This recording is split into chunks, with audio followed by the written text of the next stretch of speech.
So help me raise extra funding to keep the children's ward open, or I'm going to pitch a tent in your office and sit eating pot noodles all day.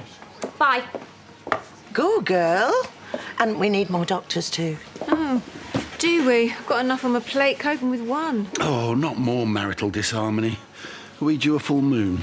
Marital? I don't think he'll ever make an honest woman of me. I don't really think honesty's his thing. Or maybe you've got trust issues, all that thinking he was a mass murderer, remember? No, this is different. Yesterday, he claimed to be working all day at a nursing home. I don't believe a word of it. Maybe he just needed a bit of me time. Me time that involves changing his shirt? Well, perhaps his me time got a bit messy. I'd best get back to work. Am I wrong to doubt him?